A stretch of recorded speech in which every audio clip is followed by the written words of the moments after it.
Hey, this is Captain Herzon. Um, Today I'm going to be talking about how the Federal Rules of Evidence, number 702, invited a plethora of junk science into the court system. Also, review the case of Daubert versus Marodal Pharmaceuticals and highlight other notable legal cases and amendments that had an impact on forensic science. Um, on Tuesday, uh, October the 27th, I'm going to post the Module 2 study guide. It will be graded for completion and due by 10 p.m. Sunday, November the 1st. Okay? And at 10:01 p.m. on Sunday, I will release the the answer key. Okay, so I won't be accepting any late work on the study guide. Uh, Coming up later this week on the other class, we'll have a Q&A about the study guide.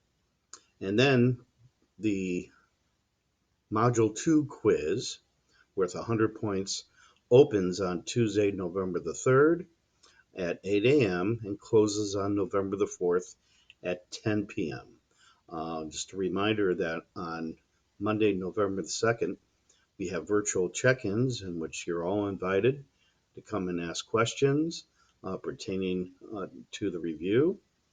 November the 3rd is our presidential election day, and November the 4th is a professional day.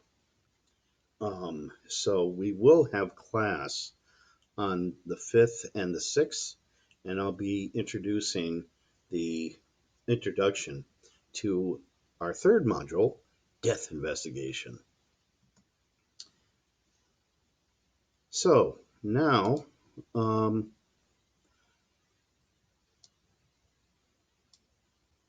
I just want to review some of the pertinent, um, actually, the two biggest um, cases that had an impact on forensic science, starting off in 1923. Can't seem to get my face out of the way.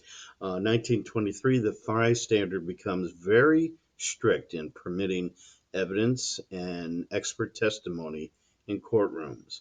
By far, probably the most restricted type of standard that has ever really existed.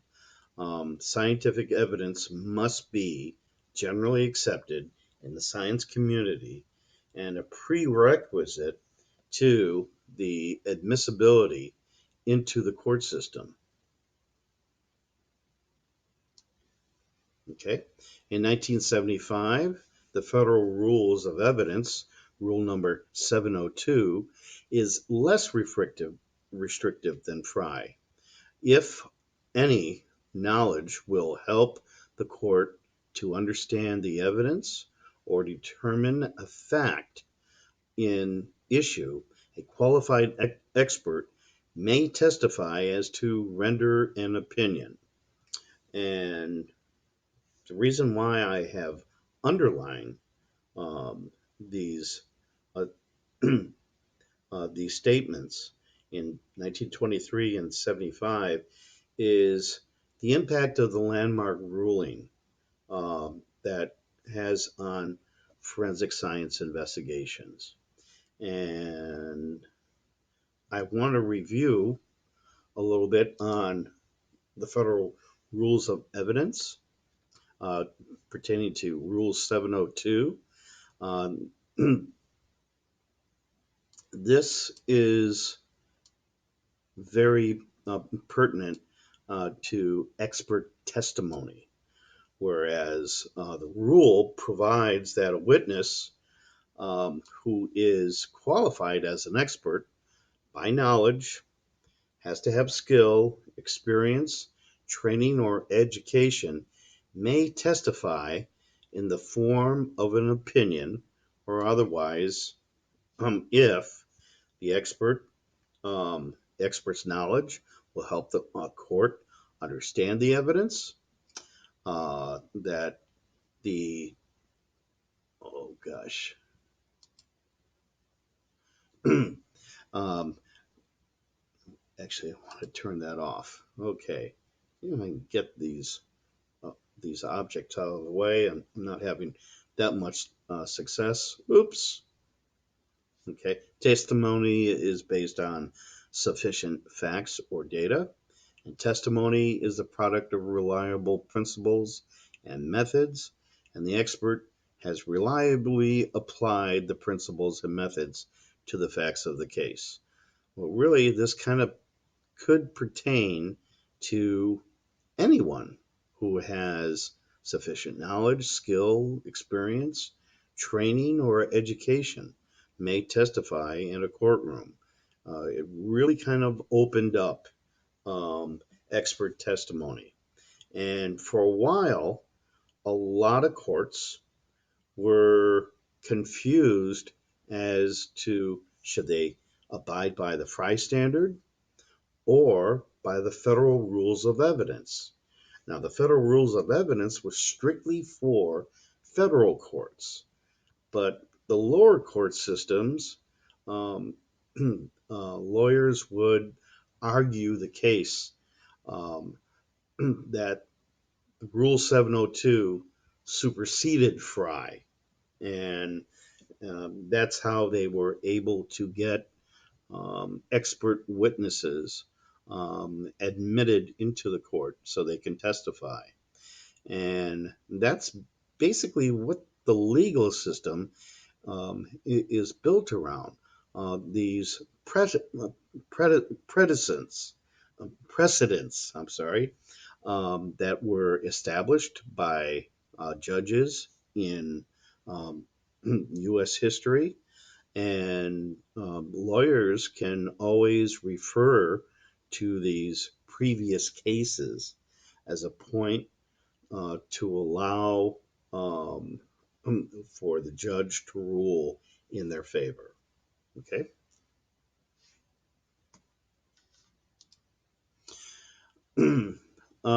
I talked about this case before, but this exemplifies one of the uh, cases involving junk science and how expert witnesses were permitted to testify that didn't follow any scientific protocol. Um, so it's neither valid nor can it be repeated. So it's not reliable in procedures or techniques, or even the data is in question. Um, this happened in 1986. A patient won $1 million lawsuit after claiming that she lost her psychic power ability. And this was, she was admitted into the hospital for a CT scan to check her condition of cancerous tumors. And she had done this procedure before. And the last time that she had it, she had a bad reaction to to the dye that's injected into the bloodstream, and they gave her the same dye that she had a bad reaction to. So much so, she complained of bad headaches that would not allow her to concentrate during uh, uh, her psychic appointments. She conducted seances, um, could read people's palms, see about their future, and she also had helped law enforcement personnel solve cases, and they were permitted to testify on her behalf, stating that they would not have been able to actually solve the case without her. um, there is no scientific standard referring to psychic abilities. Um, they're often not able to be repeated.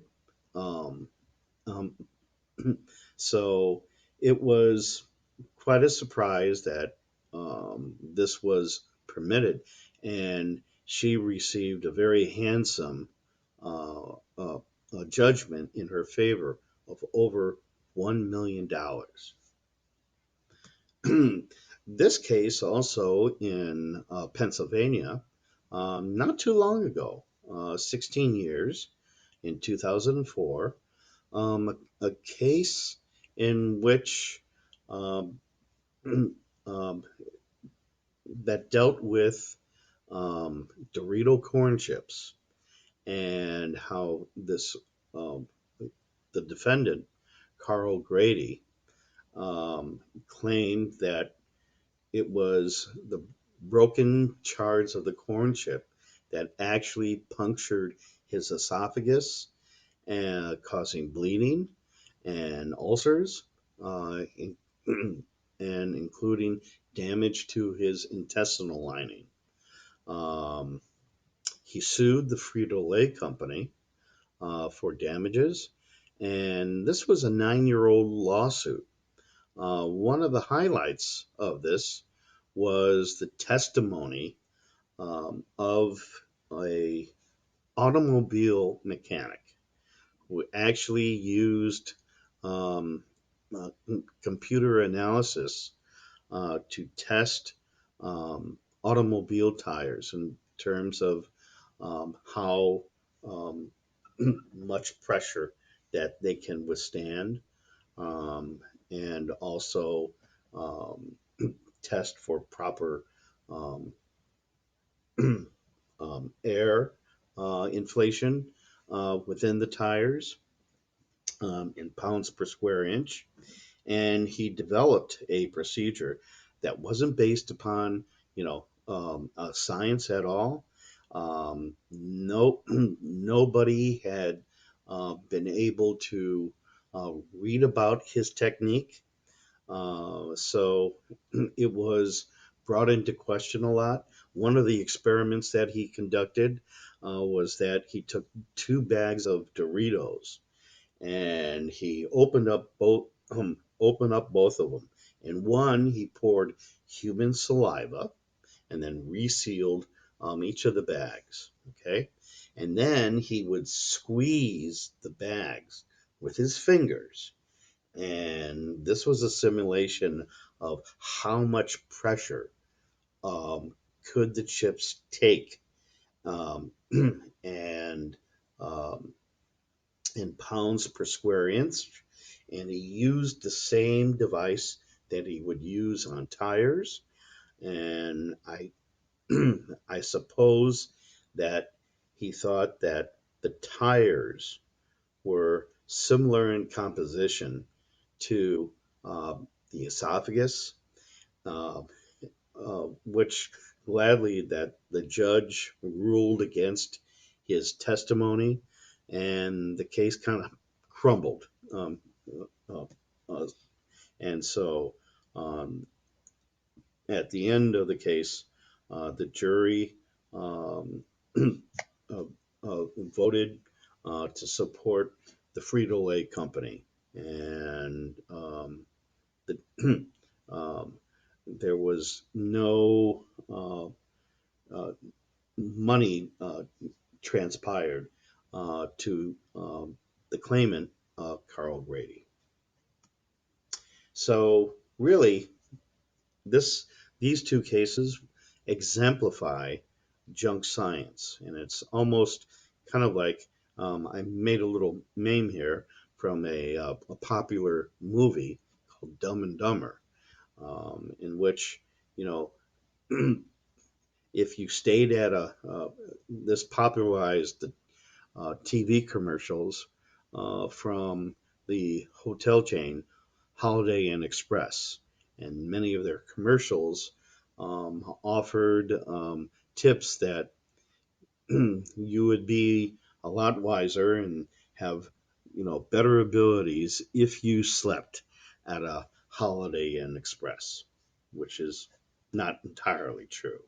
It wasn't until 1993 that the case of Daubert versus Merle Dow Pharmaceuticals, that the U.S. Supreme Court addressed all the widespread concern that the lower courts were admitting unreliable scientific evidence, or also known as junk science.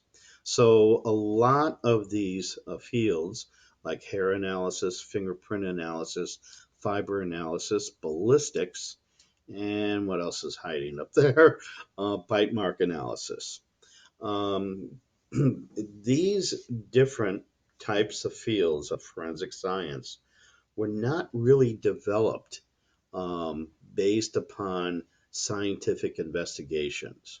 Okay, uh, for example, of trying to determine why in uh, um, in certain biomes that leaves lose their color at the color green this time of the year, and in which scientific questions are asked, research is done, and then development of a an experiment, okay, to see if the hypothesis holds true or not. Okay, so in each of these type of examples, like bite mark analysis, it wasn't first started in the scientific laboratories. All of these started based upon evidence found at crime scenes. Okay, um, none of these types of fields and many others, there is no scientific proof that these types of analyses would hold up in science journals, okay? Because um, their validity has never been put in question, their reliability also. Most of these types of fields, like bite mark analysis, ballistics, and fiber analysis, fingerprint and hair analysis, is based upon the judgment of the technician, okay?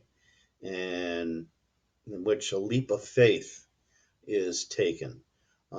There are no formulas that actually lead, that assist in these technicians from making their final judgments. Okay, for example, on fingerprint evidence, um, there are some states that require, um, a total of 9 points to be identified within the fingerprint in order to decide if it's a match with um, the reference sample and the crime scene sample.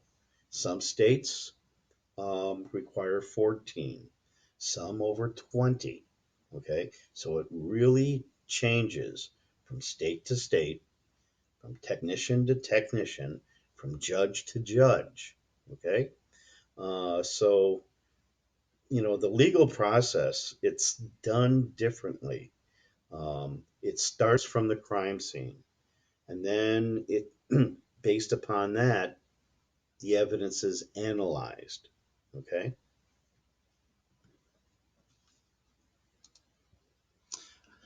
All right. So background information on Daubert versus Maraldau. The the drug Bendictin was FDA approved drug in the 1950s to treat symptoms of morning sickness. By 1979, the National Enquirer, um, a newspaper.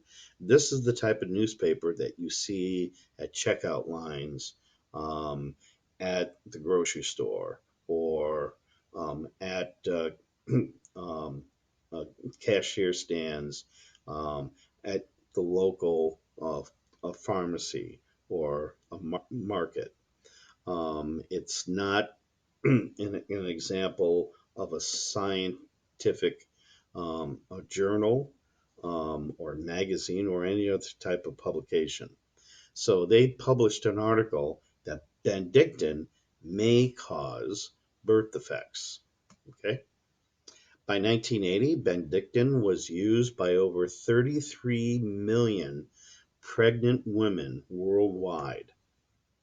And by 1983, despite numerous epidemiological epi, epidem, epidemiological uh, studies that showed no correlation between birth defects and Benedictine, Merrill Dow decides to stop production as the litigation and insurance costs eclipse sales.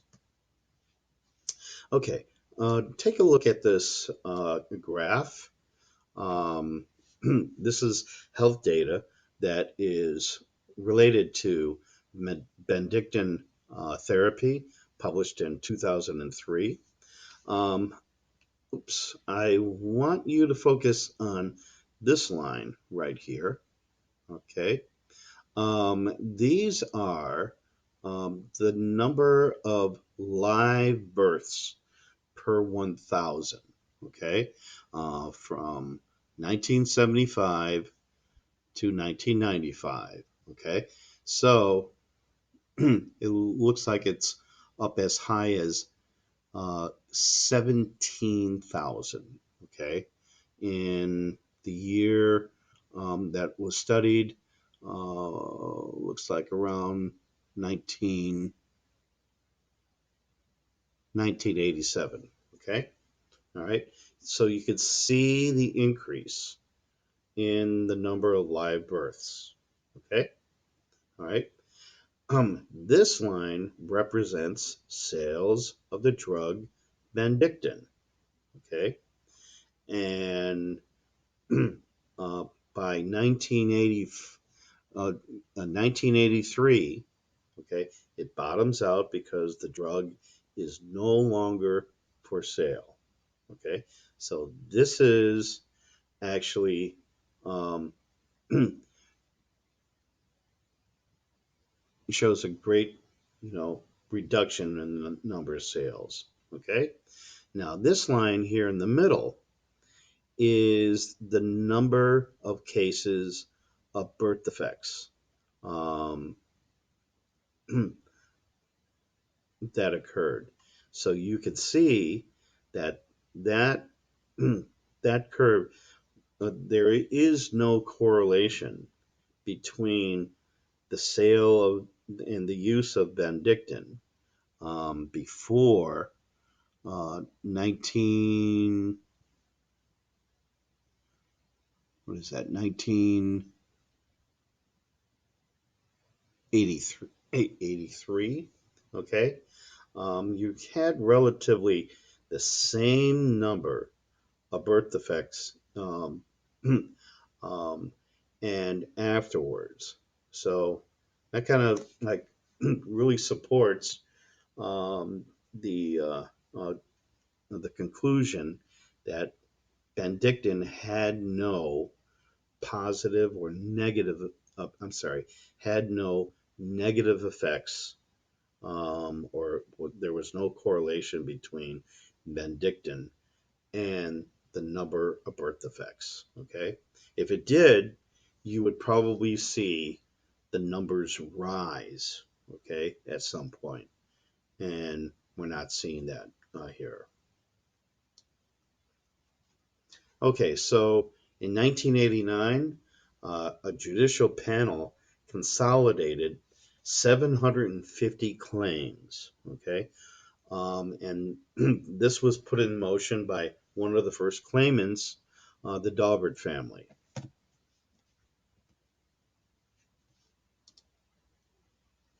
Um, listing Merrill Dow is the defendant in this federal court, in Cincinnati, Ohio. The case went to jury, which ruled in the company's favor and was upheld in two appeals. Um, the plaintiffs failed to show any scientific evidence to support the claim that Bendictin causes birth defects. Okay, so that's about the case.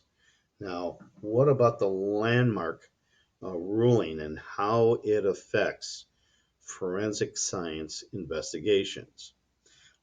Well, um, during these proceedings, there was the formation of a new standard that's now known as the Daubert standard. And what that entails is that the United States Supreme Court, the highest court that there is in the United States, ruled that Fry's general acceptance test is not a requirement to the admissibility of scientific evidence under the federal rules of evidence. Okay?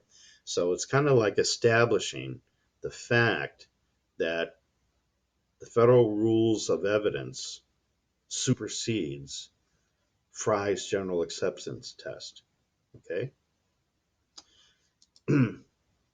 So here's the big takeaway and what made the Daubert standard. Judges should be the gatekeepers in deciding the validity and reliability of scientific evidence in state and federal courts. So now it's up to the states to decide if they want to follow the Fry standard or the Daubert standard.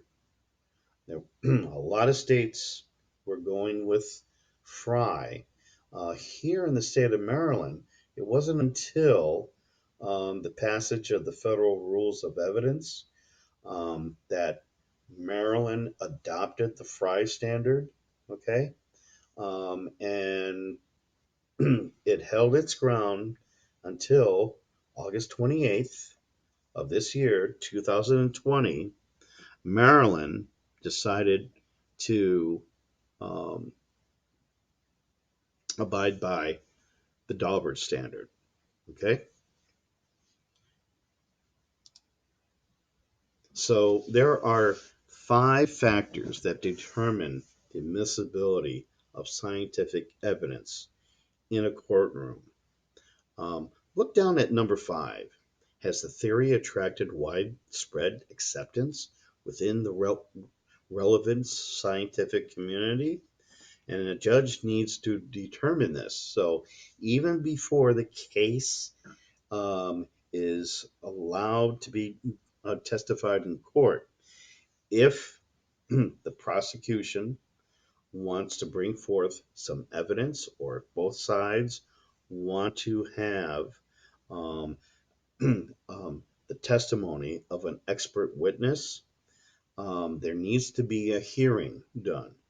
So a judge can decide whether or not scientific procedure, an investigation, technique, or data um, is generally accepted within the scientific community. And that's really the contribution from Fry. Okay. Also, can the theory or technique be tested? And has the theory ever been subjected to a peer review or a publication? Um, you have to know the error rate. All right. And number four, is the theory subjected to rigorous scientific standards? Okay. So note that it's all about scientific principles. Okay.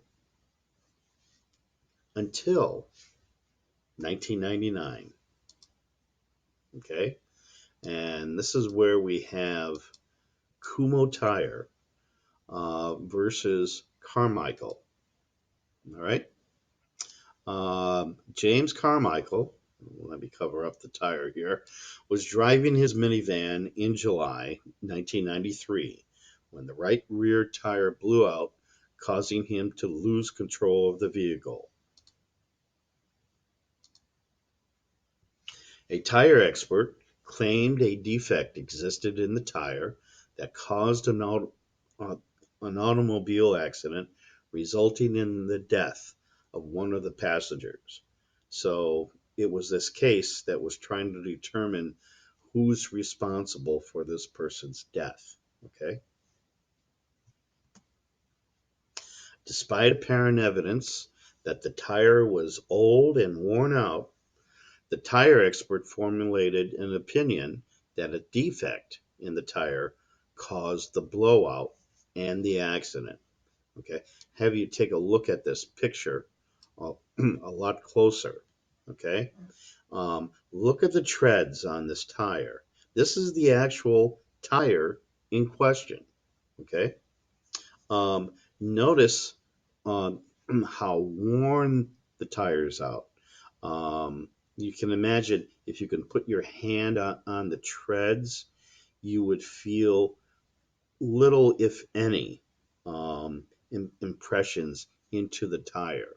Okay, definitely it would fail the penny test, in which if you had the head of Lincoln in one of those treads, it probably wouldn't cover up very much of the penny, let alone anything from Lincoln's head.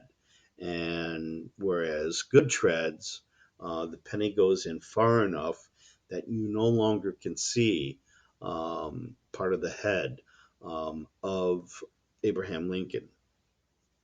Okay, so the U.S. Supreme Court made a decision on expert testimony. Okay,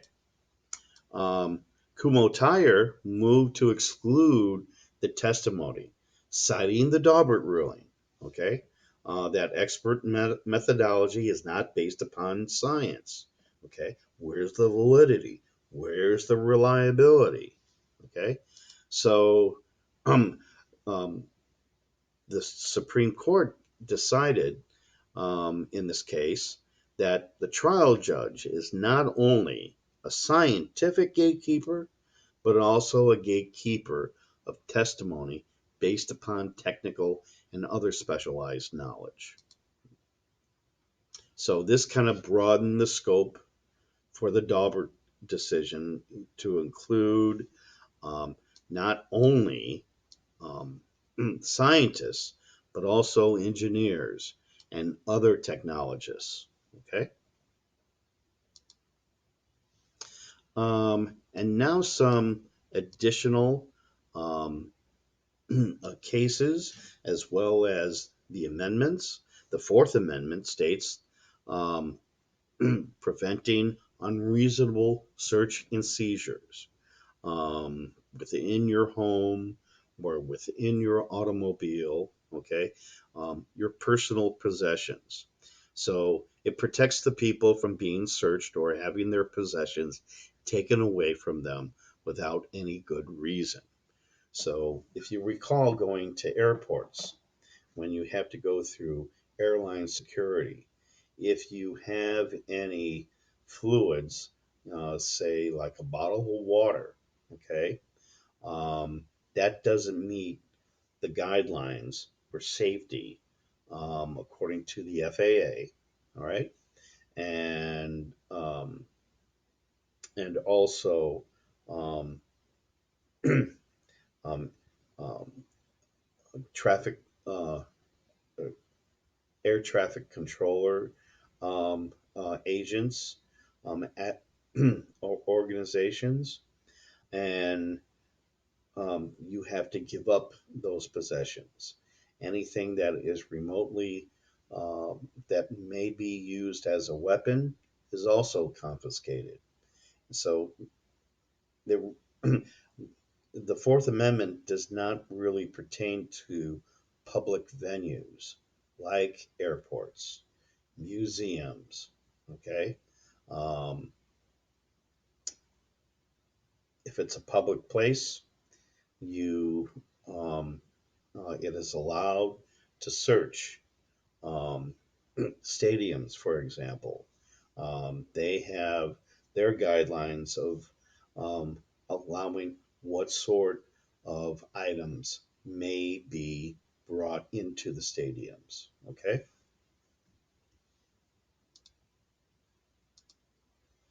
The Fifth Amendment, no one can be put on trial for a serious crime unless a grand jury decides first that there's enough proof or evidence so that the trial is needed.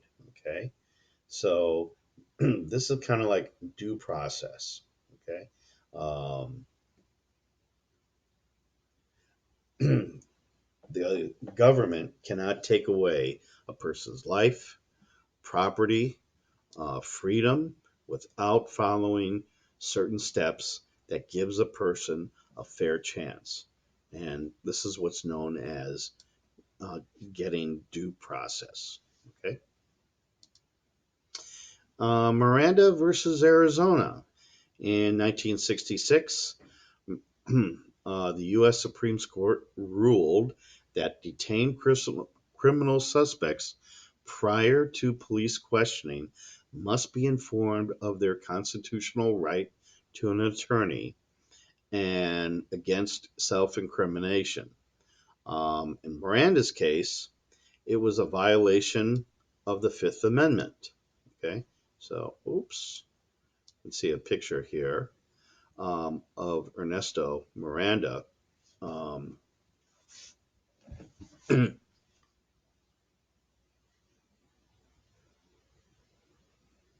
you're going to see some cases that point out um, whether or not it's the Fourth or the Fifth Amendment that was violated.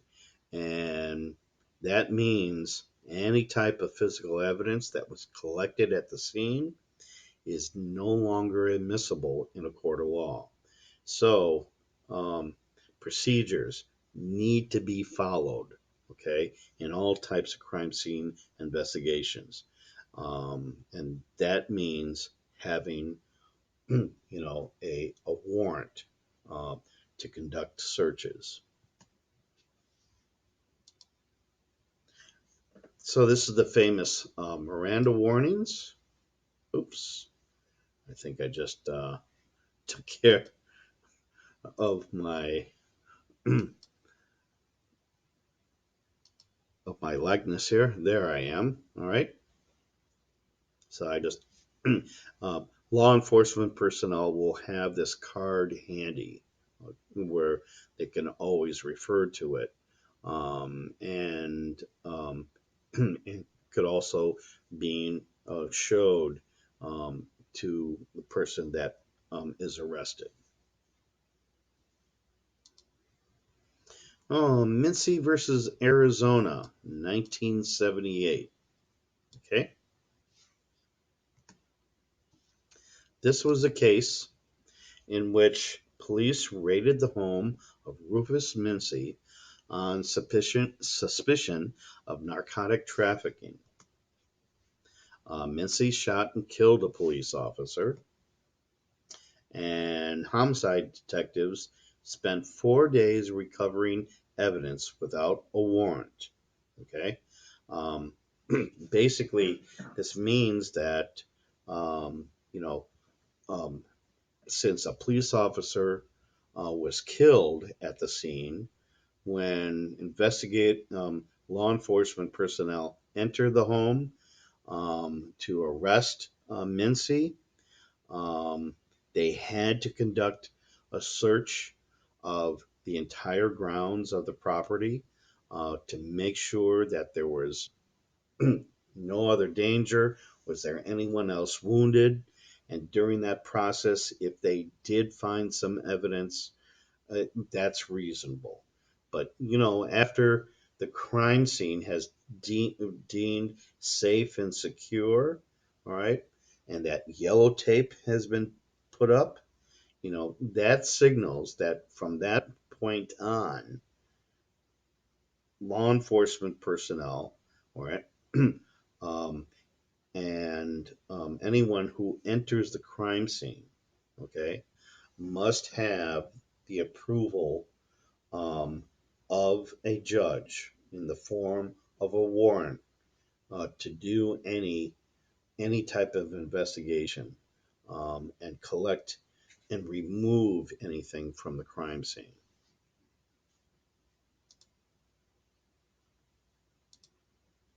So, in an appeal, the Supreme Court found that the 4 day search exceeded the scope of an emergency, and thus all the evidence, so all of the drugs, all of the weapons, and all of the cash that they found in those 4 days were deemed inadmissible and a violation of of Mincy's uh, of the Fourth Amendment. Okay, luckily, Mincy was still convicted of second-degree homicide. 1978, Tyler versus Michigan. This is a furniture store in Oakland County, Michigan, was destroyed by fire. Fire and police officials returned um, 4, 7, and even 25 days after the fire to collect evidence for arson. Now, when the fire has been put out, it's understandable that you have to retrieve any type of evidence that's discovered because maybe there are still burning embers and there is a potential danger to losing that evidence, okay, due to smoke or additional heat or maybe um, of flames that um, um, would start up again, okay? But after the scene is safe and secure, all right, barrier tape is put up, all right, it's required to have um, a, um, a warrant, okay? So the owners, Tyler and Tompkins, were found guilty of arson, but in their appeal, all right, the U.S. Supreme Court decided that the additional searches were without warrant and without consent, a violation of the Fourth Amendment.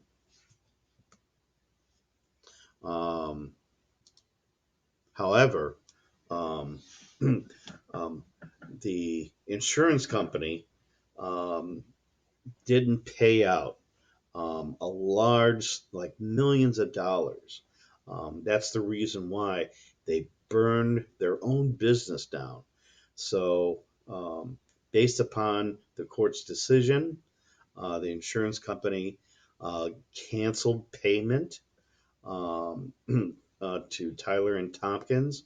So now they were um, uh, they were out of the money and they had no business anymore. So it was a double loss for them. Okay, so look for Tuesday for the unit review. And until next time, this is Captain Herzon saying goodbye for now.